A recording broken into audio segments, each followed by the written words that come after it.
Retomamos, então, nosso evento e, em seguida, retomaremos a fala do professor Francisco Boca.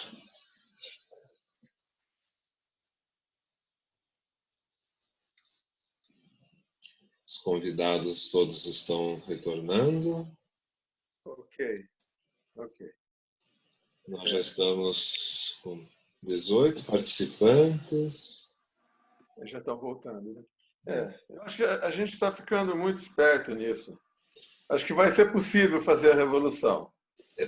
Porque a gente aprende, né? Aprende, Porque no começo apanhamos muito desses aplicativos, né? Agora... Estamos com 20 pessoas no momento. Estávamos com 33 quando parou, então devem chegar mais 10, provavelmente. Bom, eu quero então fazer uma... Eu fiz uma pequena anotação, assim, talvez eu não quis arriscar em 30 minutos me perder assim, e não passar toda a mensagem, né? E também não tenho toda a eloquência do Ricardo. Mas eu fiz, então, um roteiro que eu gostaria de mais ou menos acompanhando e ao final, se houver sugestões ou questões, eu estarei disponível. Então, a questão, né, da pergunta do Apolônio, eu diria isso, quer dizer, sim, ele é o cara que vai identificar método na loucura, né?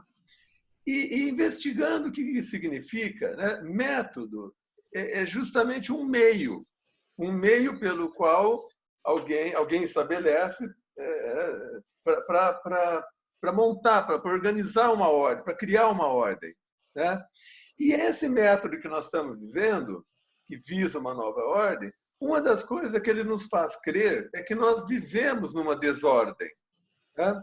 E o que impede, eu vou dizer isso para retomar depois, o que impede até que isso que nós chamamos de oposição, né, os divergentes, possam, inclusive, se organizar em torno de uma proposta de uma ordem alternativa. Quer dizer, a impressão que dá no Brasil é que estamos todos como bolhas no ar e todos vítimas dessa desordem, e quem, na verdade, não está pondo ordem somos nós. Nós estamos acreditando no discurso da desordem e permitindo que essa nova ordem seja implantada, né? É claro que o Brasil está no mesmo quadro desse histórico populista mundial, né? Que eu espero que agora, caindo o Trump, que ele comece a se desmoronar. Enfim. Identificamos os elementos rapidamente. É povo no poder, sem mediação, né? Tudo isso que o Bolsonaro repete tem repercussão mundial, né? Mas há adaptações brasileiras também, né? E onde que eu vejo que tem a fragilidade dessa tentativa, desse método de instaurar essa nova ordem? Ele traz soluções erradas para problemas certos.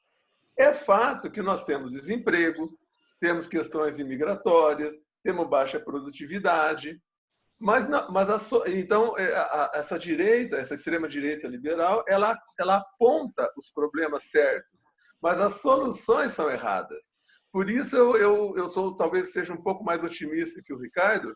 Eu acho que ela vai cair pela própria deficiência. Eu acho que ela vai acabar sendo insuficiente na resposta dos problemas que ela tanto exaltou, e isso vai atentar contra ela. Bom, pelo menos esperamos, né? E o Brasil, então, eu quero dizer que o Bolsonaro é um caso mais ou menos particular, porque o Brasil tem muito disso, de trazer e copiar e adaptar. Isso aconteceu com o chorinho, né? As pessoas iam ouvir a música clássica e desenvolver o chorinho, que é tão bom quanto a música clássica. E eu acho que o populismo bolsonarista também é isso. Ele é uma cópia e ele é tão ruim ou mais do que qualquer outro populista do mundo, né? Então, eu vou passar para o outro item. Assim, como que ele atua? Né? Quer dizer, qual a lógica que eu vejo por trás disso? E aí vou recorrer ao discurso psicanalítico. Eu acho que aqui está sendo aplicado o bom e velho narcisismo das pequenas diferenças. Não estou querendo botar isso como uma forma em cima do Brasil, mas estou propondo esse modelo para a gente pensar o que acontece. O narcisismo é um conceito das pequenas diferenças, é um conceito desenvolvido por Freud, que ele apresentou lá 2 ou 3 vezes na obra, e depois a gente pode entrar em detalhes nisso, né? E a consequência da aplicação desse narcisismo é a de que gente que nunca se amou se una para odiar. Depois, na conclusão, eu volto a isso. E eles passam tanto a odiar como a se identificar, a se amar, pela identificação. Quem tem mínima formação em psicanálise sabe do que eu estou falando. E assim a gente entende por que a popularidade do Bolsonaro ela não recua, ela não avança, mas ela também não recua. Veja, o que ele conseguiu aplicando essa estrutura? Eu vou chamar de estrutura com alguma licença, que não é exatamente isso, mas o narcisismo das pequenas diferenças pode ser entendido como um tipo de estrutura que funciona, que para em pé. E o que ela tem como mérito? Ela exime os fatos. O Brasil vive uma circunstância onde fatos não importam mais. Eu vi ontem uma reportagem sobre ex-bolsonaristas da República de Curitiba, dessas que usam camisetas de Ronaldo e Aécio Neves nas costas, e andaram por aí laudeando o Lava Jato. E agora declaram e manifestam nojo ao Moro, ao ministro. Então, fatos não importam aqui, eles não são analisados. O que importa é a estratificação desse narcisismo que estabelece as diferenças e cria as reservas de opiniões, né? Bom, esse narcisismo tem como consequência o divisionismo. E um divisionismo, né, ele é óbvio, o narcisismo das pequenas diferenças, ele é divisionista. Isso não é novidade. Mas ele está sendo eficiente aqui no Brasil, porque, inclusive, ele colocou isso entre nós, entre os adversários do establishment. E veja, o que não aconteceu na Espanha. Eu e o Ricardo estivemos na Espanha o semestre passado. Eu cheguei em Madrid no dia que o grupo, o partido de extrema-direita, que ficou em segundo lugar nas eleições, estava fazendo a sua convenção.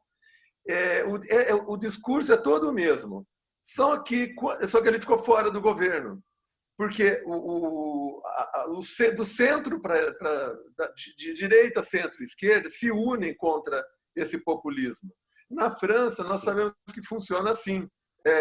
Quando os Le Pen estão para ganhar em algum lugar, a direita apoia a esquerda, se ela estiver em primeiro lugar, e a esquerda apoia a direita, se ela tiver alguma chance de ganhar, para que essa extrema direita, que ignora os fatos, que governa sem diálogo, sem exime os fatos concretos, não chegue ao poder. Então, acho que nós estamos numa situação embaraçosa, porque nós não conseguimos ainda nos organizar como nos colocar fora do divisionismo. Depois eu vou falar como é que nós caímos nessa agenda. Bom, quais são os suportes, então, que a extrema-direita está usando no Brasil? Me parece que é parecida com o do mundo, mas com efeitos, com elementos muito particulares. Primeiro grande suporte, religião evangélica. Não vou me adiantar muito nisso, porque já tem problemas demais com religião, mas veja bem, religião evangélica, o que ela nos indica? Individualismo. Desde Lutero, ela nos indica individualismo. De que tipo de individualismo? Eu e Deus. Eu e o pastor. E eu e quem mais? Eu e o presidente. É esse o discurso. Quando ele fala isso, é você e eu, quando ele vai à rua e diz é você, povo, que manda e eu sou seu presidente, ele está derivando essa máxima luterana de eu e Deus, né? Então, quando ele disse no último encontro, na caçamba de um carro, acabou a patifaria. Quem eram os patifes? Os mediadores, né? E quem é que vai governar agora sem mediadores? Os homens de bem no poder, né? Então, essa desconstrução da mediação, ela não está apoiada nos evangelhos à toa. esse é um público de consciência que despreza as mediações, né? E, enfim, então, esse é um contingente. Segundo, isso talvez os estrangeiros não entendam completamente, mas na arte, a música sertaneja. A música sertaneja, ela adquiriu aqui nas últimas décadas não só um predomínio absoluto, quase que uma majoritária em toda a cultura musical brasileira, mas ela adquiriu também um subtítulo que se chama sofrência. Sofrência é exatamente o discurso do homem que se humilha diante da mulher, que se vitimiza, que sofre nas mãos dela e depois pratica o feminicídio, né? E depois pratica o machismo. Pratica em que sentido? Justificado. Nós temos colegas no GT que estudam isso e ficam apavorados de como é que quanto mais a Lei Maria da Penha atua, mais feminicídio ocorre. Claro, temos aqui toda uma cultura insistente há décadas dizendo que homens que sofrem talvez possam se vingar de quem inflige dor a eles. Bom, e o terceiro, que precisa ficar claro também, é o patriotismo. Eu queria fazer uma observação quanto a isso, o quanto isso é barato no Brasil. Eu e o Ricardo estivemos, então, nesse evento na Espanha, em San Sebastián, onde dos subtítulos do evento lá era o nacionalismo, Estados, nações e tal. E lá eu ouvi falar muito de nacionalismo. Nacionalismo, lá nós tivemos, numa região, a Espanha é toda ela dividida em pequenos micropaíses. O que eles chamam de nacionalismo lá é uma coisa que implica língua, hábitos, vestimenta, religião, esportes, alimentação. Quer dizer, é a reivindicação, justa ou não, de um povo que tem características próprias. Aqui não há nada disso. Os nacionalistas nós não têm nada disso. Até porque, se a gente for fazer a lista das características brasileiras, ela inclui tudo. Ela se torna multifacetada. Ela implica um nacionalismo que implicaria em reconhecer uma coisa meio lá pau-brasil, né, da década de 20, que seria reconhecer toda a diversidade brasileira. E isso a direita não faz. O que ela chama de nacionalismo? Patriotismo. Patriotismo naquilo que há de mais canalha na nossa cultura, que é a valorização de símbolos. Aí o sujeito usa a camiseta da CBF, eles têm um kit. Eu tive a oportunidade com a minha esposa ano passado, estar em Brasília e frequentar uma manifestação pró-Moro e presidente na ocasião, e nós saímos da periferia junto com o povo nos metrôs e tal, ônibus, e fomos até a esplanada para ver como é. Todas essas manifestações são montadas por pastores e são feitas em forma de kits. Todos têm o mesmo boné, todos têm a mesma bandeira, todos têm a mesma camiseta e todos ouvem o mesmo pastor e dizem amém. E se você reparar nessas manifestações mais recentes, todos os cartazes têm a mesma letra. Não só a mesma letra, como o mesmo layout. Quer dizer, e tudo isso ancorado em símbolos nacionais. Eles resgataram esses símbolos e disseram quem não usa esses símbolos não é patriota. Né? Então, esses três pilares, né? Religião evangélica, música sertaneja e patriotismo, não estou querendo dizer que são só esses três, mas são três elementos que culturalmente dão um suporte muito grande para o discurso para essa ordem que a extrema-direita está organizando no Brasil. Bom, como que ela opera? Vamos passar para um outro item, o modus operandi. Bom, a internet, nós sabemos, assim como a imprensa veio popularizar, por exemplo, a religião, a política, a filosofia, etc., a internet trouxe outro tipo de popularização. Uma delas é a disseminação do que eu estou chamando aqui de teorias simplistas. Né? Vamos chamar assim, são os doutores do WhatsApp. Hoje, qualquer pessoa que jamais leu um livro sobre qualquer assunto, ele versa sobre esses assuntos. Essas teorias, e eu chamo simplistas por quê? Porque elas têm que ser simplistas, elas são sintetizadas em pequenos posts em WhatsApp. Por exemplo, pessoa que não tem a menor noção do que seja um micro-organismo sustenta com toda a convicção a produção do vírus chinês, que ele é artificial. Embora todo o mapeamento genético, que já foi feito inúmeras vezes no mundo inteiro, mostre que ele não tem interrupção. Ele é parente de todos, há uma especiação nele. Ele é parente de todos os outros vírus. Portanto, ele não teve um corte, ele não foi produzido artificialmente, porque isso seria identificado. Mas para isso é preciso ter pelo menos alguém na família que entenda de biologia e medicina para poder te orientar isso, ou então entrar numa biblioteca e passar meses e anos lá para entender. Mas as teorias simplistas, elas estão aí e estão fazendo muito sucesso. Por isso é difícil você romper com essas pessoas que agora podem fazer revisões históricas, agora podem fazer revisões científicas, filosóficas, elas podem fazer o que elas bem entendem, porque eles têm um instrumento ágil, né, e simples, né, simplista, quer dizer, e muito eficaz, né? E esse instrumento ele imprime uma velocidade que é uma velocidade calculada. Agora eu queria entrar numa estratégia. Quando a gente vê, agora eu imagino a Polônia assistindo televisão aqui no Brasil e vendo o que o Bolsonaro faz, essa loucura, esse o tempo todo falando, nunca, acho, na história do país nenhum um presidente falou tanto e tanto tempo, e fala dentro daquele espírito, eximindo os fatos. Ele fala qualquer coisa, não importa o conteúdo, é a velocidade calculada. E essa velocidade calculada, eu a entendo, assim como observador, que ela dá a qualquer fato uma superdimensão, né? Por exemplo, troca de ministros. Troca de ministros é uma coisa que no mundo inteiro acontece o tempo todo e não tem relevância nenhuma. A ministra é nomeada, você pode trocar de ministro o tempo todo. Aqui nós temos a impressão, desde o Cunha, de todos os políticos que caíram, a gente tem a impressão, caiu a República.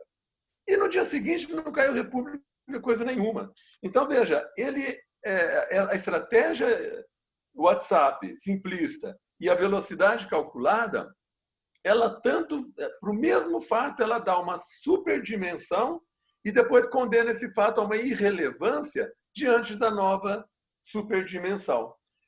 E com isso, eu acho que é aí que agora eu faço uma acusação a nós, uma autocrítica a nós mesmos.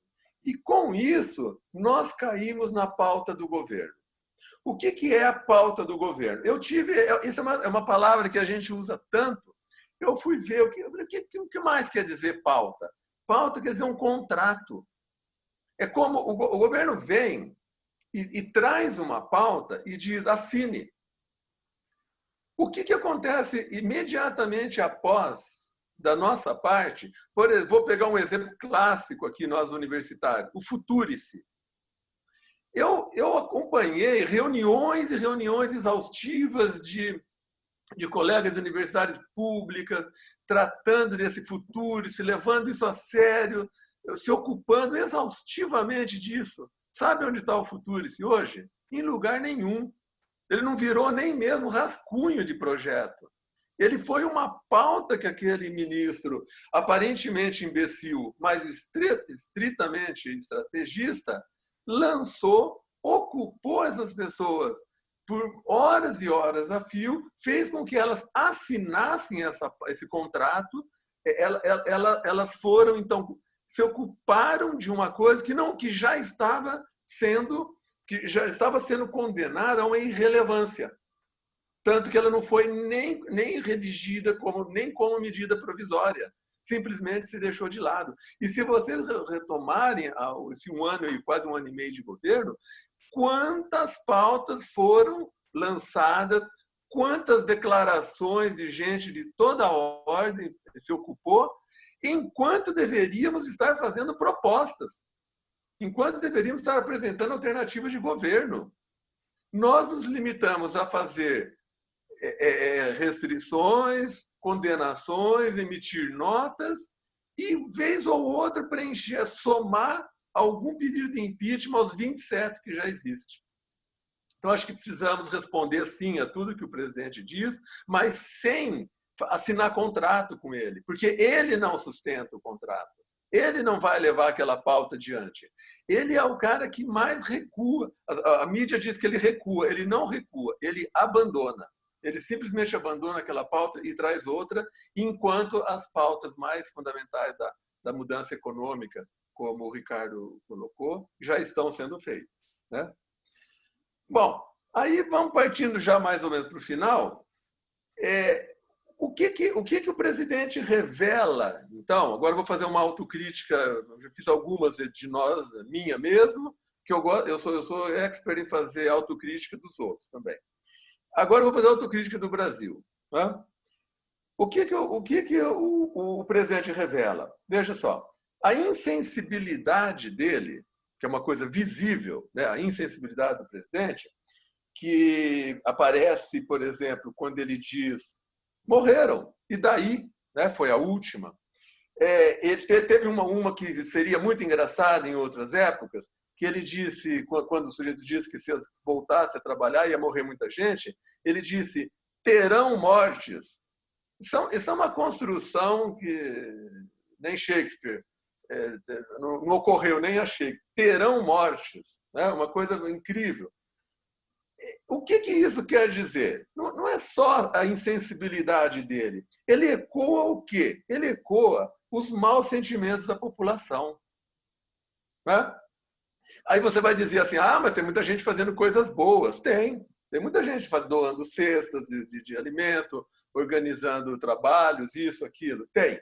Só que as pesquisas, inclusive de jornais de oposição, elas mostram que entre regular, bom e ótimo, esse homem que diz terão mortes e daí, tem mais de 60% de aprovação. Quem diz que um sujeito é regular, por exemplo, alguém que diga que eu e o Eduardo damos seminários, aliás, são seminários regulares. Já não é uma crítica, já é uma constatação. São regulares, quer dizer, continue. Dá para continuar assim. Aí tem um grupo que diz que é bom e um grupo que diz que é ótimo. Mais de 60% dos brasileiros olham um sujeito que diz terão mortes e daí, e diz que isso é de regular para ótimo. Então, nós não podemos fechar os olhos para o que isso revela. Eu vejo o tempo todo pessoas aqui no comércio, eu moro numa rua comercial, em pânico porque vão perder os seus negócios, mas essa preocupação é justificada com o fato de que e daí que está morrendo gente, que não pode encerrar o meu negócio, né? Então, eu peço que a gente olhe, né, para esses... voltando então para o narcisismo das pequenas diferenças, veja, o que o Freud pede, conclama ali, é que essa... Por isso que não posso dizer que seja um narcisismo totalmente estrutural, como a gente entende agora. Por quê? Porque tem ali vamos dizer, uma metafísica da agressividade humana, né? O Freud supõe que todas as pessoas têm uma agressividade subsistente, lá expressa de outras formas, sobre pulsão de morte, etc. Não dá para falar isso agora aqui, né? Mas ela é subsistente, que faz com que a solidariedade fique só dentro dos grupos. Então você vê o que o lava-jatista faz com o Moro quando ele sai do grupo. Então, efetivamente, o que o Freire quer dizer que nunca houve nem amor, mas talvez sim agressividade entre todos os homens, como subsistente. E a identificação, que é essa que não permite que o Bolsonaro esclareça, com a sua atitude, esclareça o papel absurdo que ele faz, se lastreia justamente nesse vínculo em que os brasileiros estão muito preocupados com os seus negócios, enfim, que manifestam um sentimento antissocial que, como Freud definiu, seria subsistente, né?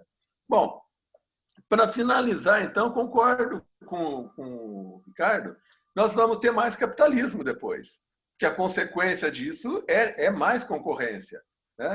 O narcisismo das pequenas diferenças, ele antagoniza as pessoas justamente no sentido de criar intolerâncias. E a intolerância é uma das bases de uma sociedade competitiva, né?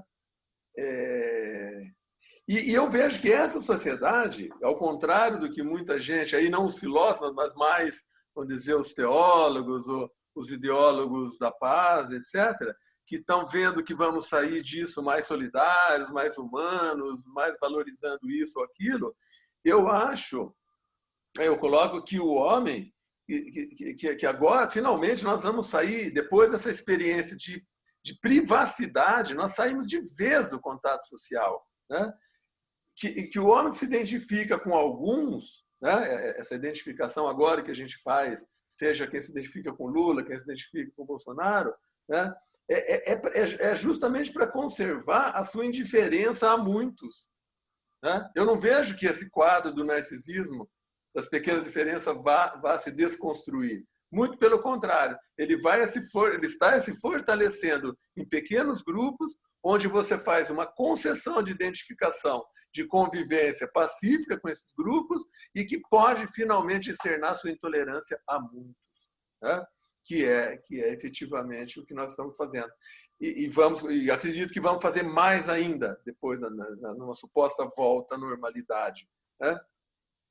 Então, isso é uma atmosfera ideológica, de consciência que o capitalismo precisa e que vai se valer dela, né? Então, eu não tenho, vamos dizer assim, uma boa expectativa disso tudo que está acontecendo, a não ser que, não sei, eu acho que o Ricardo está um pouco mais otimista com relação às saídas, né? Não sei, eu acho que a destruição desses ideólogos do poder, o poder da extrema-direita, precisa ser decomposta, porque a única alternativa nossa agora, para não dizer que não temos pelo menos uma, é olhar para o futuro, né? E tudo que está sendo construído aí é com bases no passado, né? Ontem a Folha publicou uma entrevista sobre um livro de um americano que analisa os ideólogos da extrema-direita, e inclusive o nosso, Olavo de Carvalho, esse tipo de coisa.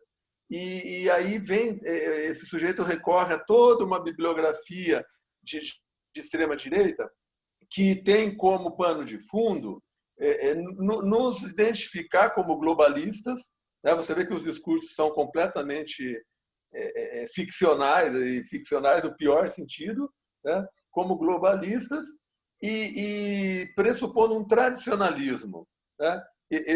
Para nós que estamos aqui na PUC, nós conhecemos linhas internas religiosas, de estudantes, inclusive, cujo tradicionalismo é explícito na forma de ser. Quer dizer, missa em latim, valores medievais, religião pura, verdades absolutas.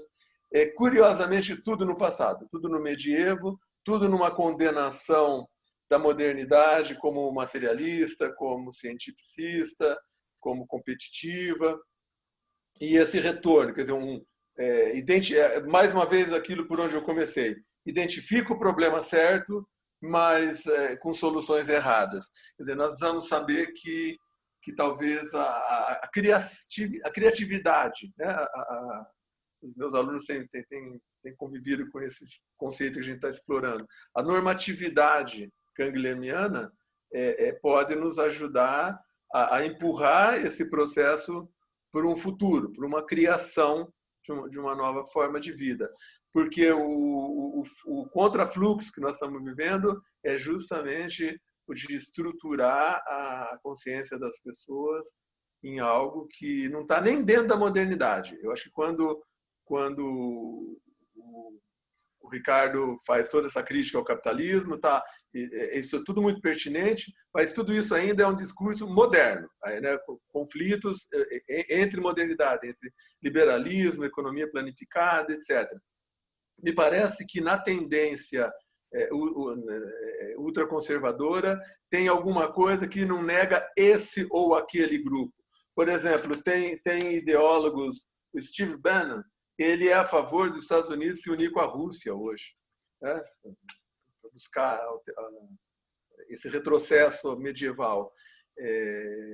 Então, me parece que nós temos um inimigo muito mais organizado, muito mais forte, e que não está querendo discutir em cima de fatos, em cima de história, né? História é uma questão moderna. Eles são ahistóricos. Eles estão justamente pleiteando um tipo de consciência ahistórica. Então, me parece que, pessoalmente, eu acho que isso está condenado ao fracasso, mas me parece que nós temos que fazer um zoom, né? Recuar e saber que se somos, assumir talvez o nosso globalismo, dizer somos globais, somos modernos e queremos alguma coisa do século XXI, né? Não queremos retroceder. Porque aí você entende quando, por exemplo, parte do governo Bolsonaro, parte do governo americano, e talvez Pinheira também, não sei se lá essa loucura já está tão bem plantada como aqui, eles desprezam, inclusive, todos os fracassos econômicos em nome dessa causa. Né? Eles não importam de deixar de vender o agronegócio para a China desde que a gente não fortaleça a China.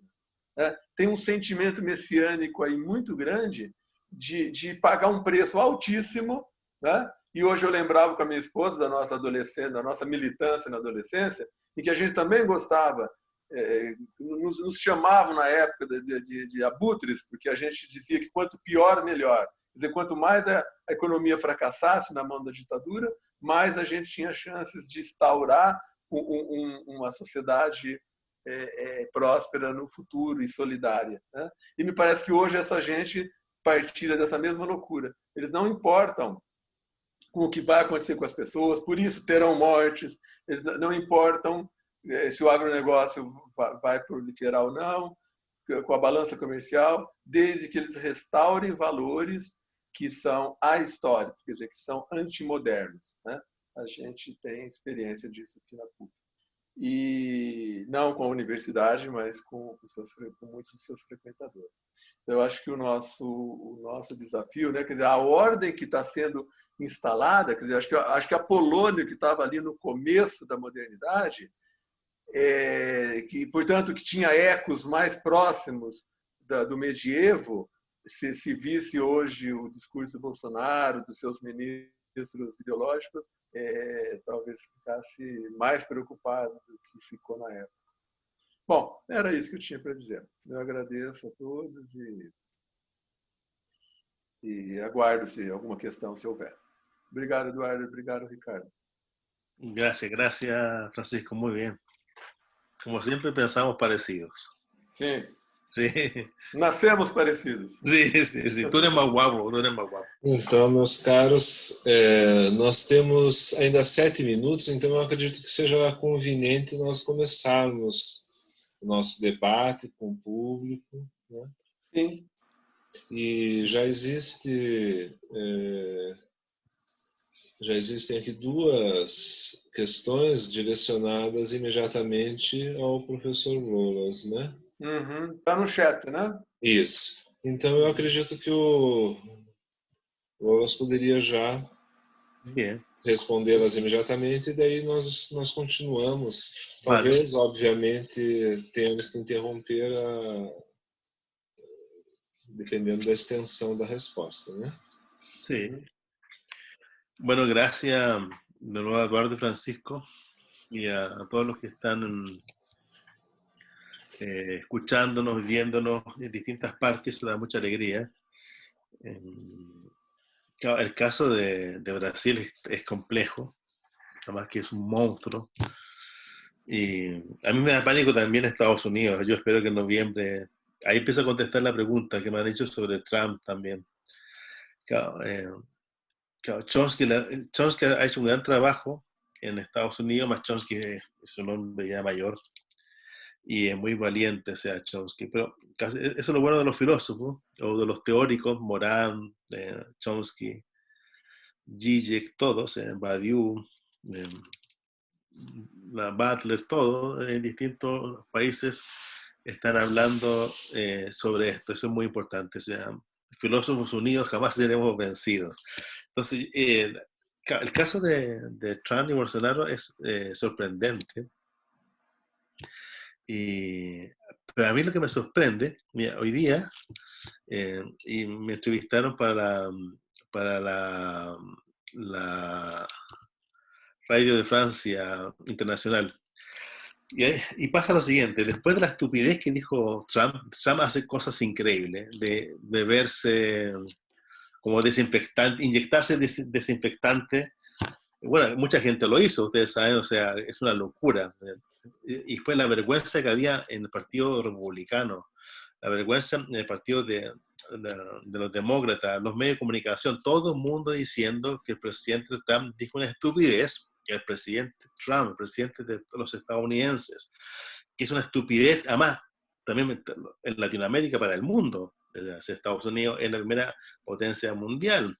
Y que el presidente diga, bueno, hace lo que quiere, ¿verdad? Hace lo que quiere. Puede matar a un general en Medio Oriente, hace lo que quiere. Y decir la brutalidad de beber o inyectarse de desinfectante para...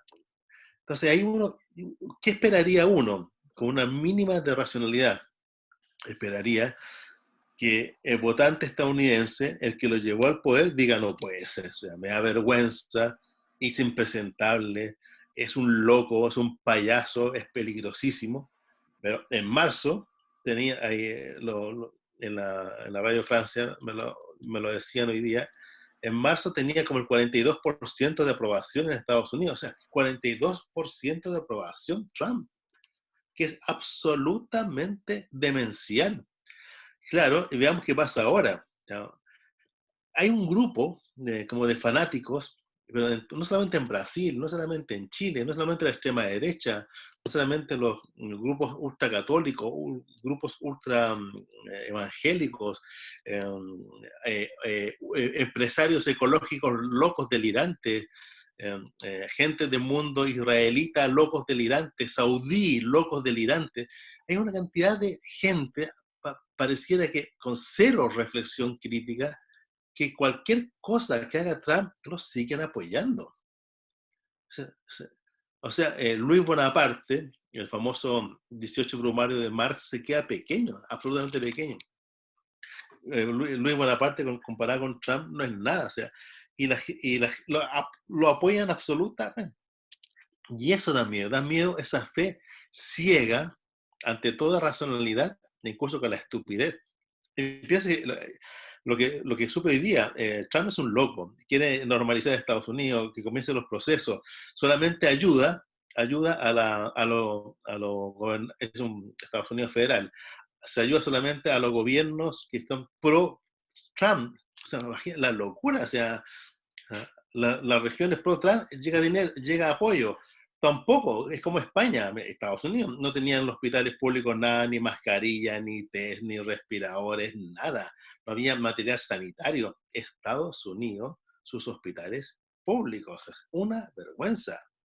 Y además teniendo un presidente absolutamente loco, estúpido, haciendo brutalidades, completamente más allá del bien y el mal, enloquecido. Bueno, a mí el temor que me da es ese, me da el temor que me da del caso Trump. Bolsonaro es como un pequeño Trump, Piñera es como un pequeño Trump, y hay muchos Trump. Trump es como el analogado primero. Y yo creo que lo que hay que hacer ahí, por eso yo siempre ahí comparto siempre con Francisco y con otros amigos, y comparto que es fundamental que la filosofía trabaje en teoría crítica y trabaje con modelos psicoanalíticos, desde Freud a Lacan, a Winnicott, a Jacques Alain Miller. Es importante un trabajo psicoanalítico porque nos permite entender la subjetividad del inconsciente de esa persona, cero reflexividad que sigue apoyando a Trump. Y la teoría crítica nos hace todo un trabajo espectacular de entender la historia, en el movimiento mismo. Eso es lo que hace un teórico crítico. En el movimiento mismo del capitalismo y la pandemia del coronavirus, estamos pensando todo lo que puede estar pasando ahí. Pero es fundamental tener un modelo de la subjetividad, y el psicoanálisis nos ayuda para poder entender la locura de Chile, que se apoya a Piñera, la locura de Brasil, que se apoya a Bolsonaro, la gran locura de Estados Unidos, que se sigue apoyando a Trump. Y piensen en lo que va a hacer con Boris Johnson en Inglaterra. Y también con Xi Jinping, que ahí la gente está subjetivada como un enjambre, cero reflexión crítica en China. Y pensemos en el caso del zar Putin, que también cambió la constitución para seguir siendo reelegido en Rusia. O sea, eso es una locura. ¿Qué pasa con nuestros líderes? Nuestros líderes es como una banda de antihéroes